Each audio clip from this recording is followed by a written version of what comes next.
So, Steve, the supplement industry, it's a billion-dollar industry. Multi. But the question is, should it be a multi-billion-dollar industry? Do we need supplements? So, I mean, there's a long and complicated answer to that, but there are a lot of problems with the industry itself. Let me just talk briefly about just supplements as a health intervention. Most healthy people do not need supplements. You can get all of the nutrition that you need through having a good diet, and the evidence overwhelmingly shows that supplements are not a replacement for not having a good diet, right? So if you think you're not getting everything you need to improve your diet, not just take a pill. That's the right way to get the nutrition. Yeah, and the evidence overwhelmingly shows that. Okay. It's the diet that matters. It's not just like taking this supplement or that supplement. Now, but of course, there are a lot of health conditions or life situations that require, maybe that are benefited by extra nutrition. Like right? what? So there's a few. So one, there are some public health interventions where just our society doesn't get enough of certain things, like iodine, right? So anything where pretty much everyone could use a little bit more of something that gets fortified in something that most people eat, like iodine in salt, or calcium in milk, or fluoride in the water, or whatever. These are all public health fortification programs. And they're not mind control things. They're not mind control, okay, but they are health measures, and they work. Then there's people like women who are becoming pregnant need prenatal vitamins. There's definite evidence that if they take folic acid, that reduces the risk of birth defects, certain kinds of birth defects. Absolutely. If you're recovering from an illness or an injury, you may need extra nutritional support to help, because your needs are going to be much greater than what they would normally be. And you may have a chronic condition like diabetes or heart disease or something in which specific dietary changes or supplements may be helpful. Like women could take iron supplements if they have. Some women need iron supplements. When we get older, some people lose their ability to absorb vitamin B12, so you need B12 supplementation. And then, of course, there are conditions where the vitamin insufficiency or deficiency is a problem unto itself. For whatever reason, people aren't absorbing it, or they can't. They have a restrictive diet for one reason or another, or there's just something genetically about them where they have higher needs nutritionally. These are things where, essentially we do what's called targeted supplementation. You check your level, we put it into the context of your medical history and your needs, and then you get supplemented in the specific vitamin or mineral at a specific dosage that is then monitored to make sure it's enough and it's not too much, and you're getting into the normal range that you need. And this is all coming from a doctor. Yeah, it should be coming from your healthcare provider, right? And again, it's all evidence-based and individualized and specific.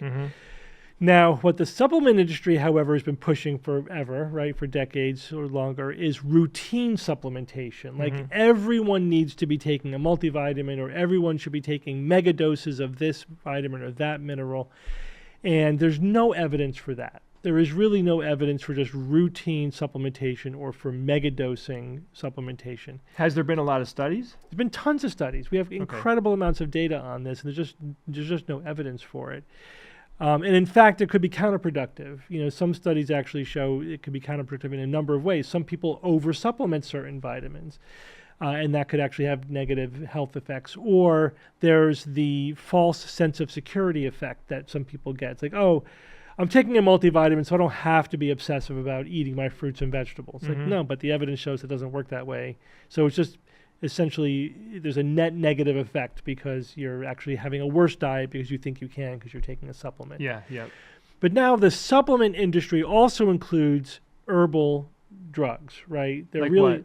Like everything, echinacea for colds or ginkgo for memory or whatever. There's always a new flavor of the month, right? With the herbal treatment. They're putting like herbs, like they're putting plant matter into capsules, and you eat those, right? That's part of it, right? So you might buy St. John's wort or whatever. You're buying some herbal preparation that is often taken as a pill for some specific medical indication. Now, in the United States, in 1994, there was the Dietary Supplement Health and Education Act, DSHEA for short, which essentially took both, herbs and supplements out of the purview of the FDA. So the FDA no longer has to approve any of those products before marketing. And it created a special category of claims that you could make for those products that also do not require any evidence. And that those are the so-called structure function claims. That's why so many supplements claim, for example, to boost the immune system, because that's not a disease claim, it's a structure function claim, which means it magically does not require any evidence. So anybody could basically put anything that's already considered a food into a pill or into a bottle or whatever, and make any kind of pseudo-medical claim they want for it, as long as they don't mention a disease by name. Right? So that's why you could boost the immune system, you can enhance memory, you can enhance energy. All of those kinds of claims are completely evidence-free as far as the FDA is concerned. They do not require any evidence.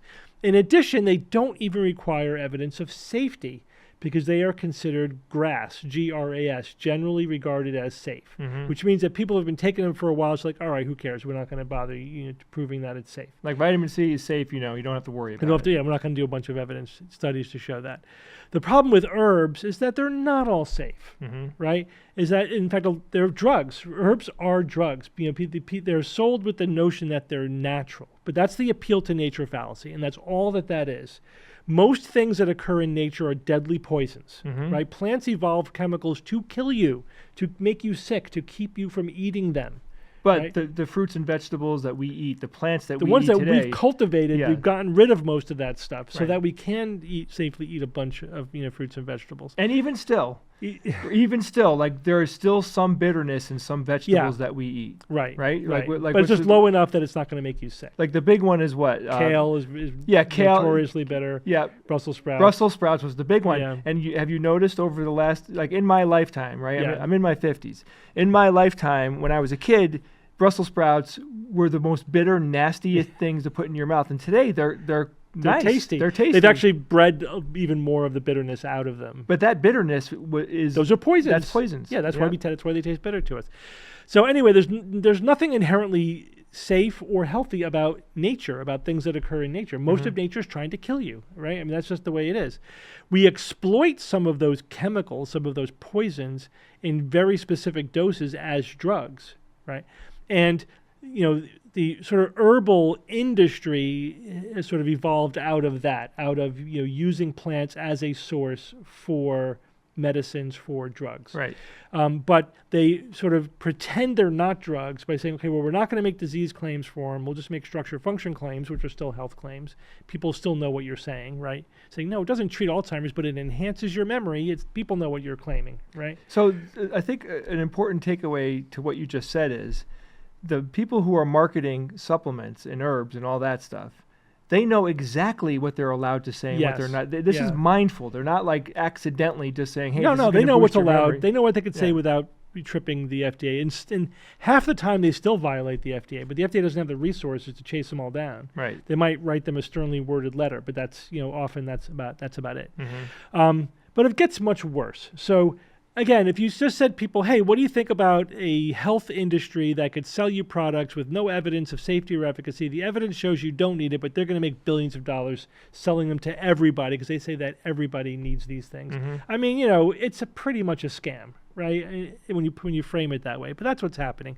And then that doesn't mean that no herb works ever for anything. Some of them do have some effect, and sometimes the thing is, when they really do work, we purify it, we identify the active ingredients. It basically becomes a real drug, right? And again, not that they can't possibly work because they are drugs, right? It's just that they're poorly regulated. So what does that mean? In addition to not having to prove safety or efficacy, it also means that we don't always know what the active ingredients are. Oftentimes there's multiple possible active ingredients. Further, they're highly variable. The dosage, you mean? The dosage. Right. They're variable from plant to plant, from one part of the plant to another part of the plant, from season to season, depending on how much rain there was or whatever.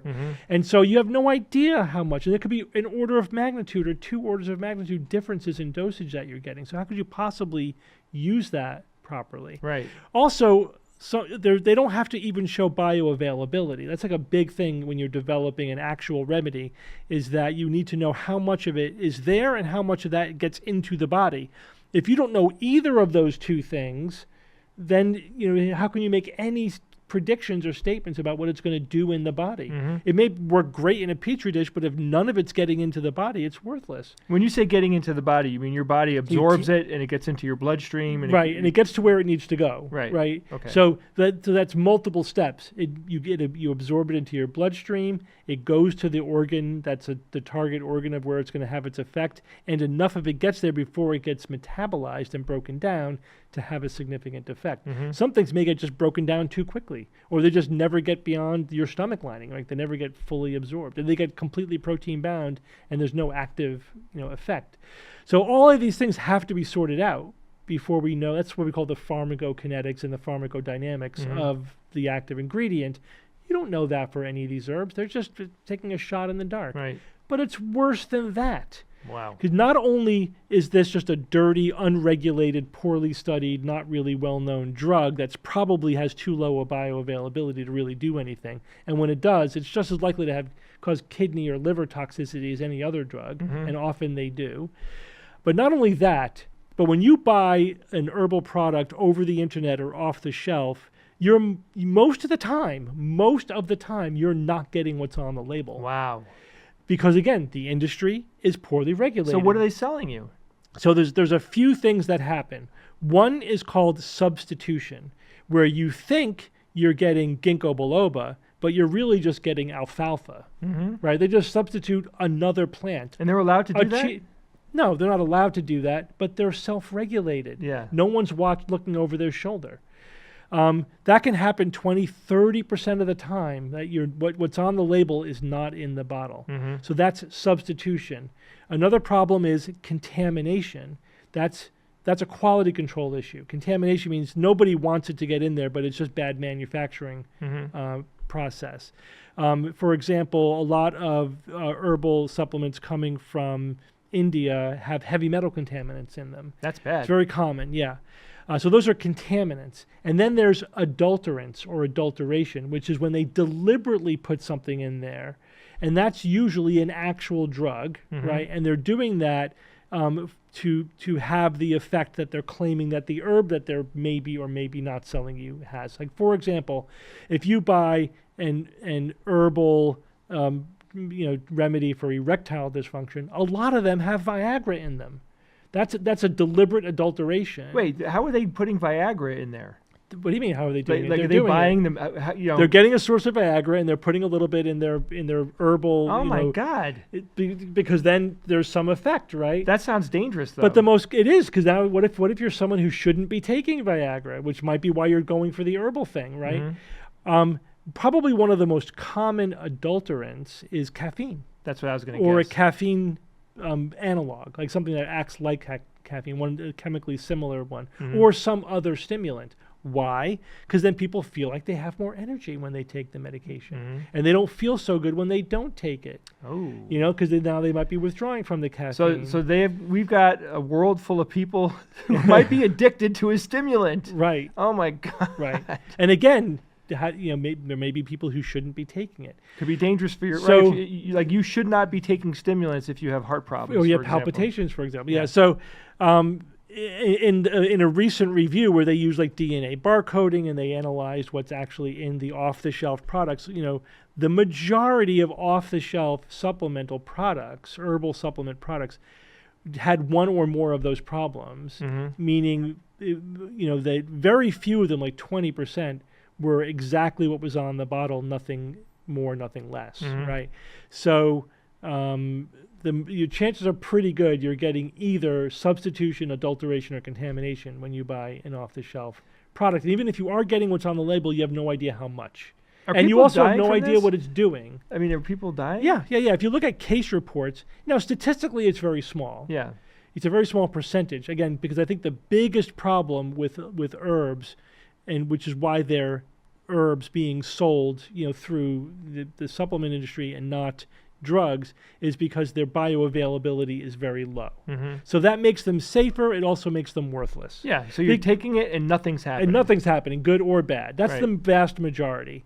Is this where we come into the idea of having expensive urine? Yeah, well, that's a different problem. That's a problem of you're eliminating it before it does anything, or you're just taking more than you need, so you're just peeing out the excess. That's more of a problem with vitamins than herbs. Herbs, okay. Yeah, but with herbs, like if it's a low bioavailability issue, it never even gets into the system, so it's not in your urine or anywhere else. So you're paying like a premium price for something that literally is just passing through your body as if it weren't even there, or just passing through your colon, without getting absorbed.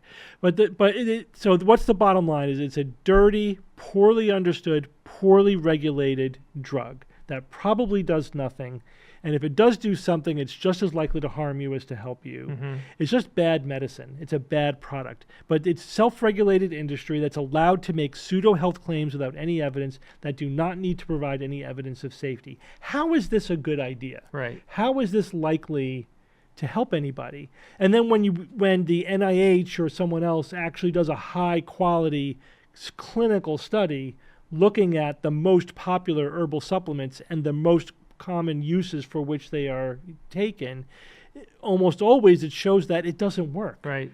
Ginkgo biloba doesn't help your memory. Right. Ginseng doesn't treat the common cold. All these herbs don't work, or if they do, they have a very modest effect. You're always better off taking a known dose of a known entity than doing a crapshoot with an herbal product that could be anything. You don't even know that it's not going to be contaminated with something nasty. So I'll never, next time I go to the store and I walk past a whole bunch of supplements and herbs and everything, I'm going to look at them like, wow, this is all BS. It's basically a scam because they're allowed to do it. And they have a great reputation. I mean, people typically don't think negatively about vitamins and because herbs. There's a health halo around the industry, self-created, because they know the narrative. And the narrative, we're all natural, and therefore we're magically good for you. Then that's it. They replace that sort of philosophy, that feel-good marketing terminology, with actual science and for science and evidence. And that's how they got to be a multi-billion-dollar industry. Yeah, and here's the other thing. Because people talk about, the people who are most likely to promote like herbs as medicine tend to be very anti-big pharma, right? Because they don't trust big industry. It's like, yeah, but you're trusting an industry that has all the negative features that you worry about. And here's the other thing, is that big pharma and big supplement are the same companies. They're the same. It is big industry. It's mostly the same companies, because basically you're a big pharmaceutical company executive and you're like, hey, we can sell a product. We don't have to invest a dime in research. We don't have to show efficacy. We don't have to show safety. We could make health claims. We'll call it natural, and we'll make a lot of money. And people will love it. Of course they're going to do that. They already have the infrastructure to sell these things. Yeah.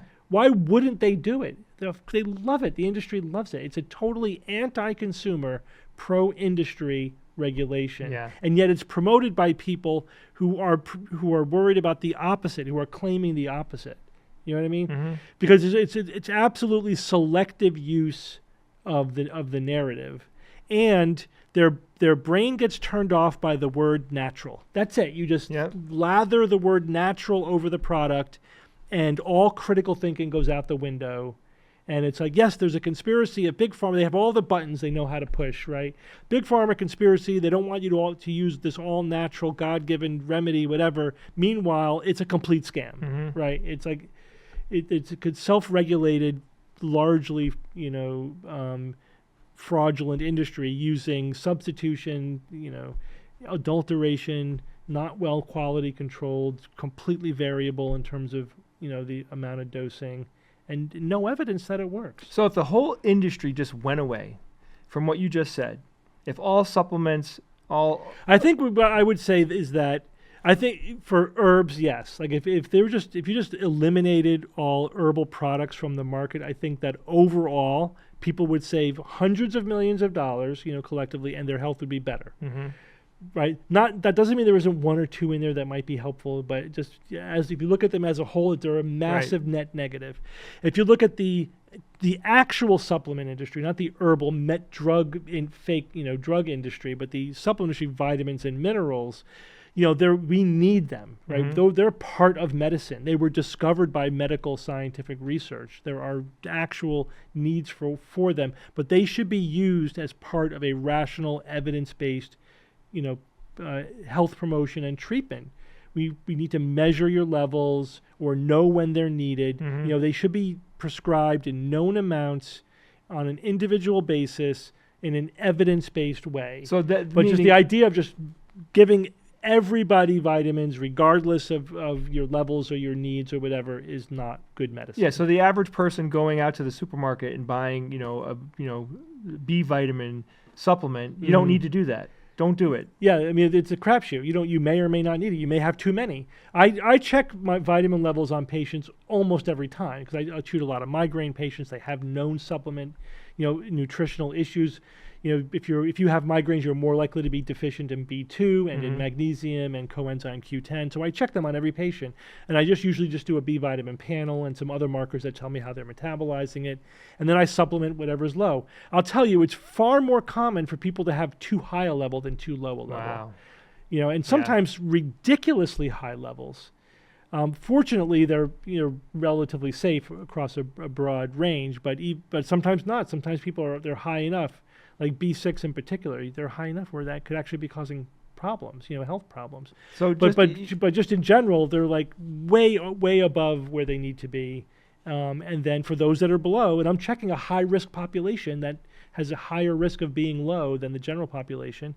And when they are low, we supplement. I give them exactly how much they need of exactly the vitamins they need. So the best advice here is eat a well-balanced meal. Absolutely. Eat your fruit and veg. Make sure you have protein in your diet, stay hydrated, and don't worry about vitamins and supplements. Well, if you think you have an issue, get tested. See your doctor. It's part of a wellness visit or a healthy visit, or if you have issues, or if you are a vegetarian, or you have any kind of restriction in your diet, or you have GI problems, you have reason to think that there might be an issue, just see your doctor. Then you'll have evidence-based targeted supplementation, not just here's a bunch of stuff you probably don't need, and it's all natural, so you don't have to think about it. Right. Don't think, just feel the vibes of taking a natural treatment. I am breaking up with vitamins, Steve. Just use them in an evidence-based way. I will.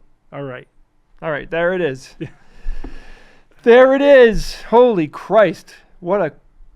It's bad. It's always CF, man. It's worse than you think it is. Oh my it's always God. A lot worse than you think it is. The one of the things that stuck out to me, I mean, I've heard all of this many times before, but the idea, like, it's big pharma and blah, blah, blah. It's like, this is big pharma. Yeah. Excuse me, but if it's $1 billion industry, whoever's selling it to you is big. It's not a mom and pop store. No, it's there's massive. It's the companies best behind. Marketing in the world. Yeah, they've created this whole narrative, where they're good and their competitors are evil, and it's actually the flip of reality. Yeah, it is actually the flip of reality. It really, I mean, it's stinking evil. It's evil stuff, man. It's very simple. It's the difference between a properly regulated market and an unregulated or improperly regulated market. That's the difference. Because as you said, if there's billions of dollars to be made, people will make it. Yeah. And the people, and if it's something unsavory about the industry, guess who's going to rise to the top? Yeah. Right? It's not going to be the good guys, who are going to be making the people. Yeah. And so that's just the nature of things. And how about that thing where they're like, we're going to give you alfalfa, but you might be thinking you're getting, any other freaking herb. That's insane. Because people aren't going to know. But when the hell, it's all worthless ananyway. That the people who are selling this thing think that their customers are rubes. Yeah, that's the bottom of course line. They do. Because they're buying a marketing vibe, and they know that they're worthless. So they know that they could put it. Imagine if you were buying a prescription medication and it was all a sugar pill. Yeah. How for most of the things, how long do you think it would take to figure out that it was just a sugar pill? But for herbs, they don't do anything anyway. It's all placebo effects, so they could just put alfalfa in there and you're good. Like Alibaba and like those, you can buy stuff from China. Alibaba, you can buy it in bulk. Yeah. And I remember I was on their website, and you could buy and brand your own vitamins. Yeah. You can buy them in bulk. I want set up a store and sell them, and you could call them. This is the brain power supplement. Whatever you could make. They'll put your label on it though. They will put your label on it. They'll ship it to you. Then you just distribute however you want to distribute in the country that you live in. I mean, that's how bullshit this is. Yeah. Right. And you're right. You could put on the label whatever you want. Whatever you want, as long as you don't make any disease claims. Yeah. And then having said that, half the time they do anyway. Yeah. Even though they're not supposed to. Because it's unregulated. Remarkable. It's poorly regulated, and the FDA is chronically underfunded, like almost deliberately, so it doesn't have the power to really regulate these industries. So, holy Christ, having the ability to think rationally and critically here it's a perfect example of most people don't know about any of this information. It's all out there. It's all legitimate. It's all backed by science. Basically most physicians are like, yeah, that's bullshit.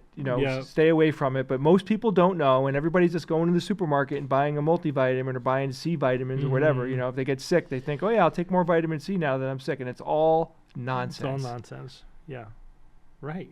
Oh just God. all industry marketing. And it's good money because it's cheap. Yeah. It doesn't cost a lot to make vitamins. Oh, it's a great. I mean, as an industry, it's extremely profitable. Absolutely. Again, that's why, as you said, we could set up a store right now. Yep. Source our stuff from wherever, make whatever claims we want, as long as we're even a little bit careful, and just pepper in all the usual stuff. It's all natural. It works. It's self-healing. It's going to work with your own body, and it's going to enhance this, and anti-inflammatory, and it's going to help your all sleep. All that stuff. Yeah. Help you go to the bathroom. That's why it's like cookie cutters, like formulas, and you read it over and over and over again. Why do all of these supplements boost the immune system? Because they can make that claim without oversight. That's why. So that's the only reason why. I was on, I'm on Facebook, whatever, and there's this supplement. It's a drink, and it looks like it's like wheatgrass, And it's funny because I read the comments. Sometimes I'll comment in there, and the company will write back because I'll be like, "This is nonsense." You're saying that this is going to, improve, your memory or whatever. Like you have absolutely no clinical proof. There's studies that they'll come back and say there's studies, and they'll drop a link or whatever. But I love reading the comments because there's a couple of reoccurring things that happen with this particular. I don't want to name it because I don't want, I don't want any trouble because you never know. Because this company might be making millions of dollars, and I just don't want to get sued for no reason. But the point is, the people say it tastes like crap. Yeah. And it's insanely expensive. Right. So that's the feedback that they're getting in there. But they're there. They're advertised on Facebook all the time, and they're making tons of money, I'm sure. Yeah, we didn't get into it, but that's the other thing that happens. Like if you talk about superfoods, which is a related but slightly different thing, and there's kind of a formula for that as well. Mm-hmm. And so what often happens is, somebody has a potential product, and it's completely worthless, whatever it is. Let's say it's a berry that tastes like crap. It's bitter. Yep. Nobody would ever drink it in their right mind because it's horrible. But we've got groves of it growing. But we here. got a forest full of the crap. So I'm going to corner the market on this worthless berry that tastes like crap, and so nobody in their right mind would ever drink it. Mm-hmm. And then once I've cornered the market on it, I'm going to then claim that it's a superfood. Yeah. And then we'll sell it to the rubes in America or Europe. Yeah. Right? As a superfood. You know what I just described? What? That's the acai berry. Yeah. That's how that happened. Of course. I remember I had, back in the day, we're talking about late 90s, I had a software company. We would build websites, right? Yeah. These people came in and they wanted me to make a website because they're selling. Yeah, I remember you telling me the story. They're selling the acai berry. The acai berry. And I remember the guy literally saying, you'll get used to the taste. You'll get used to the taste. Then he said, I had pain in my shoulder, and I rubbed the juice on my shoulder, and it made the pain go. I'm just sitting there like, oh my God. Like you actually think that, now let's follow this. Let's follow it. Because you got to really think magic it through. juice. The juice is doing what? Is it soaking into your skin? Is it getting into your muscle? Underneath, like you have an ache in your shoulder and you're rubbing fruit juice on your shoulder and you think, and of course they had this photocopied, when something's photocopied so many times it starts to look smudged. Yeah. They gave me one of those and it basically cured everything that was on the list. Right. The list. There is a list and it has everything on it. It cures cancer, it cured everything. Right. Insanity. Because it's an antioxidant. Yeah. Right, which is a scam unto itself. What the hell does that even mean? I don't even. It means something. It's just not what they say it means. Yeah. I mean, yeah. Your body makes antioxidants that are 1,000 times more powerful than anything you're going to find in a acai berry. Blueberries are more nutritious, just regular old blueberries. Yeah. But this is from a tropical island. It's a superfruit, Steve. And it's and it tastes bad for you, so it must be good for you. And they turned a useless, in terms of marketing, right? Yeah. A marketing useless berry into a multi-billion-dollar industry by just making up a bunch of crap about it. Yeah. You ever you're going through a web page and there's all the crappy ads at the bottom where they're just trying to get you to, that's all clickbait. And they'll show you some fruit that you've never seen before. And it looks weird. Yeah. Because there's tons of fruits and vegetables out there. Thousands. Yeah. So, you see something and it looks like it has spines on it or whatever. And they always say, eat this and blah. And they make a claim or whatever. And it's always like they're doing exactly what you just said. They're finding something that's novel that most people don't know about. It looks strange. Right. And if it looks weird, there's got to be exotic. something to it. It's the exotic fallacy. Exactly. Yeah. Right. That's why it's always from a tropical island somewhere. I watched a video from like the 1950s in that classic, public service, announcement, 1950s style, black and white. It was awesome with the doctor and the kid, whatever. And he was talking about the supplement industry and how it's all a scam. And he was saying, you ever notice how it's always it's this thing from a tropical island that you never heard of? It was it's the same story. It was the exact 70 years ago. It was the exact same marketing plan. Just now there's just some of the buzzwords sort of evolve over time, like what the whole antioxidant thing. And we didn't talk about the government. When I say the government, I'm talking about the U.S. government right now. The government is doing nothing. They do nothing. They just if they don't care. That's because. The FDA can only do what Congress gives them the right to do, and also what they are funded to do. And the same thing with the FTC. Well, the FTC tries to crack down on them. They got to pick their battles because they don't have the resources to go after everybody. Yeah. So 1 year, maybe we should go after the weight loss supplement stuff. They're starting to annoy us, right? But they can't do everything all the time. Yeah. And so the problem is that you have one governor, one senator rather, who is enamored of the supplement industry, is a true believer, who comes from Utah, or whatever, and everyone else doesn't know, right? So they push through DSHEA or rules that are friendly to the industry, and that's it. That's what we have, And there are precious few really scientifically literate people in Congress. Absolutely. I mean, and this seems innocuous. Yeah. On its surface, you'd be like, well, why should Congress worry about multivitamins? Who cares? It just comes off that way. But in the end, we're talking about billions of dollars of wasted money. Yeah. And if anything, the government should be taxing the hell out of this industry. Mm-hmm. At least get something out of it that serves the public. I don't know. I just don't get it. You would just think somebody would bring it to Congress and say, look at what's going on. That's happened. And what do? Are they shrugging it away? They can't get enough support to get it to pass. Because people think it's just not a big deal. Because the lobbyists are too powerful on the other side. This is why you need to run for president. Well, they just think about it. The side that's making the billions of dollars is always going to have the advantage. Yeah, because they have all the money. Yeah, they can hire the lobbyists. They're there in, day out. They have one thing that they're concerned about. But if you're defending science, you have 1,000 things to worry about, and there's no money in it. So, who's going to win? Of course. It's very depressing. So what people need to do is they need to start protecting themselves and their family, right? If you've watched this video, you need to think critically about the claims. When somebody says this is all natural, that should be a huge red flag. They're trying to sell you bullshit. Yep. Right.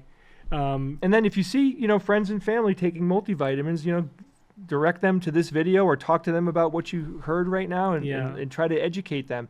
Again, remind them that the companies that are selling the herbs and the vitamins, these are the pharmaceutical companies that people are demonizing. Yeah. Right. And think about, in my opinion, pharmaceutical companies, they're heavily regulated. They need to be regulated. But the thing is, we wouldn't have any of the modern medications that we have if these companies weren't investing the trillions of dollars it takes to come up with new medications. We need pharmaceuticals. The older you get, the more likely you are you're going to need some type of medication. Yeah, but again, the evidence pretty clearly points to the fact that they need to be regulated because they'll get squirrely too. They'll do bad things Steve, if they're allowed any industry will get away with whatever they can because in the end, people really just want to make money. Well, it's their imperative often to make money, right? That's they owe it to their stockholders. It's not just that though, but on a personal level, like people, everybody wants to make more money. I mean, if people found an easy way to do it, they're going to do it. If morals come into play, a lot of people I think would fall prey to that. And there's and again, there's this evolution where the people more willing to bend the rules, or they're the ones who are going to rise to the top because they'll make more money. Yeah, that's true. So like the selective pressure, perverse incentives, as we call it, there's selective pressure for the people who are, going to bend the rules the most. Right. So they have to be, and it's always it's an arms race. Like the FDA tightens up the rules, the industry finds ways to get around them, and then they have to tighten them up again, and then the industry is always looking for ways to subvert the rules. And they're very clever about it. Yeah, and they have the ability to hire a lot of people to think very carefully about how to break the rules. Look at what the tobacco industry has done. I mean, talk about a scam. Talk about a public health hazard, a horrible public health hazard that they pretend they knew. And that's the thing. They did all the research. They knew how bad it was, and all those executives were like, "We're making money. Yeah, screw it. Yeah, screw everyone out there." They created an industry of denial, fear, and uncertainty in order to continue to sell their poison. Yeah, maybe someday, historically, it's no question that that's what happened. Without a doubt. And, again, maybe supplements and, herbs and things like that will go that route someday. I mean, it's not the same thing, so I don't think the same kind of thing is going to happen. I just think we just need to tighten up our regulations. Yeah. It's like, no, we're not going to let you be your own quality control. We're going to actually have people investigate your labs, where you're producing this stuff, your factories, and you can't be selling alfalfa, and you can't, whatever. And the part of the problem is that with the internet, people are buying stuff online. They're getting shipped in from other countries. They don't have the same, even what little protections we have, they don't even have them at all. Forget it. If you're ordering a crate of vitamins from China, you have no idea what you're getting. No idea. And you were saying, as bad as we are, China's 100 times worse. Oh, yeah. Yeah, and you get there's heavy metal laced vitamins and stuff coming from India. That's scary, they were putting melamine in baby formula. Yeah, like plastic. Yeah, as a filler in baby formula. A filler. Oh my God! And when that got exposed, China's response was to literally execute their head of their FDA. They just killed the guy. They killed him. Yeah, they executed him. Oh my God! The equivalent of the head of their FDA. Because he let that slip through. Well, it just wasn't. He didn't let it slip through. It was like an all wink, wink, nod, nod. Yeah, like everyone knew it was happening. He was the fall guy. He was the fall guy. But in China, they kill you. Yeah, they don't put you in jail. They just kill you. They execute you. But it was a big scandal because they got caught. Yeah, and that's why, not because it was bad. It was a scandal because they got caught. Because they got caught. They were putting plastic in baby food. Oh, I mean, it doesn't get worse than that. It's. But now. This is the one downside of globalism is that, we don't have the same, what little protections we have are not necessarily going to be enforced if you're buying things from overseas. So you got to be especially careful. And interestingly, we talk about heavy metals in like Ayurvedic medicine and herbs from India. Part of it is contamination, but it's also, they think it's medicine. Mm-hmm. They're still using heavy metals as medicine. And so it might be more of an adulteration. We think of it as a contamination. Yeah. It might be like they think it's actually doing something. But that is almost scarier, that their level of knowledge about what they're doing. It's not like they're twisting their mustache. Lead is natural. Yeah. Right. That's the thing. If anyone tries to sell you anything on the notion that it's natural, it's like they're just inviting you to not think. Yeah. To turn off your critical thinking. And the other thing is if they invoke a big conspiracy, it's like, well, it's this way because of big pharma. Big pharma. Yeah. Then again, it's like, yeah, but what exactly are you saying? It's so easy just to use that as a knee-jerk way of just whitewashing all of the facts, all the evidence, all the logic, all the arguments. Big pharma, just it's like fake news. Yeah. Just I don't care what you're saying. It's like I'm going to invent my own reality. It's not big pharma, it's big vitamin. Yeah, right. Big supplement. Big supplement. Yeah, that's the way to put So it. yeah, if you at least be consistent, you know, if you know what I mean?